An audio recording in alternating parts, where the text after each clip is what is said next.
بسم اللہ الرحمن الرحیم۔ اجمیر شریف میں ایک مندر تھا جو اس وقت کا سب سے بڑا مندر تھا اور صرف رجاؤں اور رانیوں کی عبادت کے لیے محسوس تھا۔ مندر کے ساتھ ہی ایک تالاب تھا جس کا نام اناساگر تھا۔ ہندو لوگ اس تالاب کے پانی کو انتہائی متبرک خیال کرتے تھے۔ ان کا عقیدہ تھا کہ جو اس تالاب میں غسل کر لے اس کے سب گناہ جڑ جاتے ہیں۔ کہتے ہیں کہ اس مندر میں رات کے وقت اتنے چراغ جلتے تھے کہ ایک رات میں 3.5 من تیل ان چراغوں میں استعمال ہوتا تھا۔ ارد گرد کی کئی دیہات مندر کے نام تھے، یعنی ان دیہاتوں کی آمدن مندر پر خرچ ہوتی تھی۔ مندر میں ہزاروں ملازمین تھے جن کا کام آنے والوں کی رہنمائی کرنا تھا کہ کون سا خدا بیٹے عطا کرنے والا ہے، کون سا دیوتا صحت اور تندرستی کا مالک ہے، اور کس مورتی کی پوجا سے دولت مہربان ہوتی ہے۔ خواجہ غریب نواز رحمۃ اللہ علیہ اس مندر میں تشریف لے گئے اور اناساگر سے کچھ فاصلے پر چٹائی بچھا کر اپنے مریدوں کے ہمراہ بیٹھ گئے۔ عصر کا وقت تقریباً ہونا ہی چاہتا تھا، لہٰذا آپ رحمۃ اللہ علیہ نے حضرت قطب الدین رحمۃ اللہ علیہ سے اذان دینے کا کہا۔ کفر اور شرک کے گڑھ اجمیر میں اللہ تعالیٰ کی وحدانیت اور حضرت محمد صلی اللہ علیہ وآلہ وسلم کی رسالت کا یہ پہلا اعلان تھا۔ وہ لوگ اسلام سے مکمل طور پر لاعلم تھے، چنانچہ اذان کی آواز سن کر وہ حیران ہوئے اور اپنے اپنے گھروں سے نکل آئے۔ سب مسافروں نے اناساگر کے پانی سے وضو کیا اور نماز پڑھنا شروع کیا۔ سب ہندو حیران رہ گئے کہ سب بھگوان تو اندر ہے تو یہ لوگ صحن میں کس بھگوان کو سجدہ کر رہے ہیں۔ جب شام ہوئی تو راجا کے اونٹ جو دن میں چرنے کے لیے گئے ہوئے تھے اپنے چرواہوں کے ساتھ واپس آنے لگے۔ اتفاق سے جہاں حضرت خواجہ غریب نواز رحمۃ اللہ علیہ نے اپنے ساتھیوں کے ساتھ پڑاؤ کیا تھا، وہ جگہ راجا کے اونٹوں کے بیٹھنے کی جگہ تھی۔ چرواہوں نے آپ رحمۃ اللہ علیہ سے کہا، اٹھو بابا، اونٹوں کے بیٹھنے کی جگہ خالی کرو۔ آپ رحمۃ اللہ علیہ نے فرمایا، اتنا میدان پڑا ہے، اونٹ تو کہیں بھی بیٹھ جائیں گے، کیوں مسافروں کو تنگ کرتے ہو؟ وہ نہ مرے اور مسلسل اصرار کرتے رہے کہ اونٹ اسی جگہ بیٹھیں گے۔ آخرکار انہوں نے بہت بدتمیزی سے کہا کہ یہ راجا کے اونٹوں کے بیٹھنے کی جگہ ہے اور ادھر راجا کے اونٹ ہی بیٹھیں گے، تم لوگ کہیں اور ڈیرا لگاؤ۔ آخر آپ رحمۃ اللہ علیہ نے اٹھتے ہوئے حضرت قطب سے فرمایا، اٹھو قطب دین، یہ کہہ رہے ہیں کہ یہ اونٹوں کے بیٹھنے کی جگہ ہے تو چلو اونٹ ہی بیٹھے رہے۔ یہ کہہ کر آپ رحمۃ اللہ علیہ اپنے ساتھیوں سمیت وہاں سے اٹھ گئے۔ اگلی صبح جب اونٹوں کو چرانے کے لیے لے جانے کا وقت آیا اور چرواہوں نے اونٹوں کو اٹھانا چاہا تو انہیں پتہ چلا کہ اونٹ اٹھنے کے قابل نہیں ہے۔ انہوں نے اونٹوں کو مار مار کر زبردستی انہیں اٹھانا چاہا لیکن وہ بیٹھے ہی رہے۔ چرواہے پریشان ہو گئے کہ جو اونٹ ان کے ایک اشارے پر اٹھ بیٹھتے تھے آج کیوں نہیں اٹھ رہے۔ آخر انہیں یاد آیا کہ کل اس مسافر فقیر نے کہا تھا کہ چلو اونٹ ہی بیٹھے رہے۔ لوگ اکٹھے ہونا شروع ہو گئے، کوئی کہہ رہا تھا فقیر کوئی کامل جادوگر ہے، اور کسی نے خیال ظاہر کیا کہ وہ کوئی بھگوان کا اوتار ہے۔ یہ بات راجا تک پہنچ گئی کہ ایک مسافر فقیر نے راجا کے اونٹوں پر جادو کر دیا ہے۔ راجا نے حضرت معین الدین رحمۃ اللہ علیہ کو پیغام بھیجا کہ تم کیسے فقیر ہو جو بے زبانوں کو باندھ رکھا ہے، یہ بیچارے بھوک اور پیاس سے مر جائیں گے، اس لیے مہربانی کر کے اپنا جادو واپس لے لو۔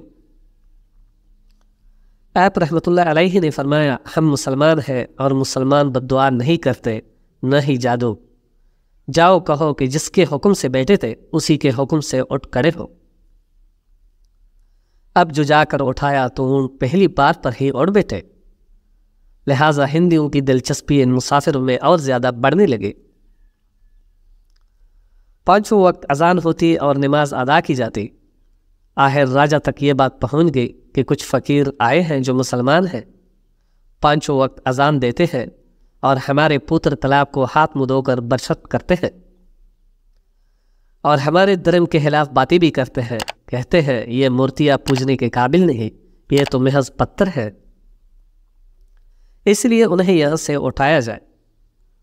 راجا نے فقیروں کو پیغام بھجوایا کہ تم لوگ گوشت کھاتے ہو، ہمارے دھرم کے خلاف بولتے ہو، اور تو اور ہمارے پاک تالاب کو اپنے ہاتھ ڈال کر ناپاک کرتے ہو، جو ہم برداشت نہیں کر سکتے، اس لیے تم لوگ یہاں سے چلے جاؤ۔ آپ رحمۃ اللہ علیہ نے فرمایا کہ اور بھی تو اتنی دنیا آتی ہے، ہمارے پانی لے لینے سے کون سا کوئی کمی آ جائے گی، لیکن وہ کہنے لگے کہ وہ سب ہمارے اپنے دھرم کے لوگ ہیں اور تم دوسرے دھرم کے ہو، آئندہ تم لوگوں نے تالاب کو ناپاک کیا تو ہم سختی سے پیش آئیں گے۔ آپ رحمۃ اللہ علیہ نے حضرت قطب الدین بختیار رحمۃ اللہ علیہ سے فرمایا، قطب الدین، شاید یہ لوگ آئندہ ہمارے پانی لینے پر کوئی فساد برپا کرے، جاؤ ایک مشکیزہ پانی لے آؤ تاکہ ضرورت کے وقت کچھ پانی تو موجود ہو۔ لہٰذا حضرت قطب الدین رحمۃ اللہ علیہ نے ان سے فرمایا، چلو ہم مشکیزہ بھر لیتے ہیں۔ وہ اس شرط پر مان گئے کہ تمہارا جسم پانی سے نہ چھوئے۔ حضرت قطب الدین رحمۃ اللہ علیہ تالاب کی سیڑھیوں پر جا بیٹھے اور مشکیزہ پانی میں ڈبو دیا۔ جب وہ بھر گیا تو حضرت قطب رحمۃ اللہ علیہ نے وہ مشکیزہ اوپر کھینچا، لیکن جو ہی مشکیزہ پانی سے باہر آیا، اناساگر کا سارا پانی خشک ہو گیا، گویا سارا اناساگر مشکیزے میں بند ہو گیا۔ اناساگر کا خشک ہونا تھا کہ پورے اجمیر میں کوہرام مچ گیا۔ وہ رو رہے تھے کہ ہم جو گناہوں کی گٹھڑیاں لاتے ہیں اور اناساگر میں غسل کر کے ان سے چھٹکارا پاتے ہیں، اب ہم گناہوں کا بوجھ لیے کدھر جائیں گے؟ سارے علاقے میں خبر پھیل گئی کہ مسافر فقیر نے جادو کے زور سے اناساگر کو خشک کر دیا ہے۔ راجہ اس نئی صورتحال سے بہت پریشان ہوا۔ اس نے اپنے وزیروں کو بلایا، سب نے یہی کہا کہ فقیر یا تو جادوگر ہے یا پھر واقعی کوئی کامل فقیر ہے۔ ساتھ ہی وہ پریشان ہوئے کہ اجمیر کی رونق تو تھی ہی اناساگر کے دم سے، اسی کی وجہ سے لوگ دور دور سے اجمیر آتے تھے اور اپنا ایمان تازہ کر کے لوٹتے تھے۔ اناساگر کے خشک ہو جانے سے ہندو دھرم کی تبلیغ کو دھچکا لگے گا، اور یہی تشویشناک بات تھی۔ آخر طے پایا کہ فقیر سے مذاکرات کیے جائے۔ آخر وہ چاہتا کیا ہے؟ اگر اس کے مطالبات معقول ہوں تو تسلیم کر لیا جائے، یا پھر سب مرد، عورتیں اور بچے جا کر فقیر کی منت سماجت کریں کہ لوگوں کو پریشانی سے نجات دلاؤ، ہم پر کرم کرو، ہم پاپ کا بوجھ اٹھائے کدھر جائیں اور کیسے سکون پائے۔ چونکہ یہ تجویز زیادہ آسان تھی، لہٰذا تمام لوگ بابا صاحب رحمۃ اللہ علیہ کے پاس آئے اور بولے، بابا تم بھی وضو کر لیا کرنا، لیکن بھگوان کے واسطے ہمارا اناساگر ہمیں لوٹا دو۔ آپ رحمۃ اللہ علیہ نے حضرت قطب الدین رحمۃ اللہ علیہ سے فرمایا، جاؤ قطب الدین، مشکیزہ واپس تالاب میں ڈال دو۔ جو ہی مشکیزہ تالاب میں الٹایا گیا، اناساگر کناروں تک اچھل آیا۔ سبحان اللہ! پانی نے کئی دلوں کو دھو ڈالا۔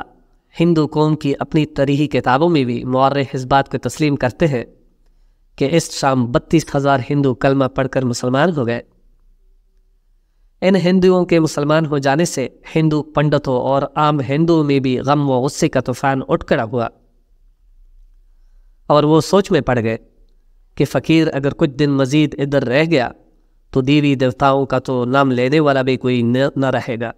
لہٰذا لوگوں نے راجہ کو مجبور کیا کہ جلد کچھ کیا جائے۔ راجہ نے مندر کے بڑے پنڈت رام دیو کو بلایا اور اس سے بابا صاحب رحمۃ اللہ علیہ سے مناظرہ رکھ کر جلد از جلد انہیں شکست دینے اور اجمیر سے باہر نکال دینے کا حکم دیا۔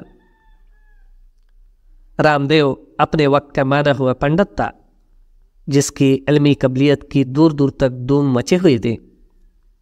اس نے راجہ کو یقین دلایا کہ جلد ہی راجہ کوئی اچھی خبر سنے گا۔ رام دیو بابا صاحب رحمۃ اللہ علیہ کے پاس آیا اور الٹے سیدھے سوالات کرنا شروع کیے۔ بابا صاحب رحمۃ اللہ علیہ نے خاموشی اختیار کی۔ جب رام دیو نے حد سے بڑھ کر شور مچانا شروع کیا تو بابا صاحب رحمۃ اللہ علیہ نے اس کی طرف آنکھ اٹھائی اور مسکرا کر فرمایا، رام دیو، تو شور مچا رہا ہے اور میں تیرے ماتھے پر ایمان کا نور چمکتا ہوا دیکھ رہا ہوں۔ اس نگاہ اور لہجے میں جانے کیا جادو تھا کہ رامدیو قدموں پر گر پڑا اور روتے ہوئے بولا، بابا جس دھرم کے تم ہو اسی دھرم میں مجھے بھی شامل کر لو۔ سب لوگ جو مناظرہ دیکھنے آئے تھے اس کی کایا پلٹ جانے پر شدت ہے، اور رامدیو جو بابا کو شکست دینے آیا تھا خود مفتوح ہو چکا تھا۔ کیا خوب کہا کسی نے، نگاہ ولی میں وہ تاثیر دیکھی، بدلتی ہزاروں کی تقدیر دیکھی۔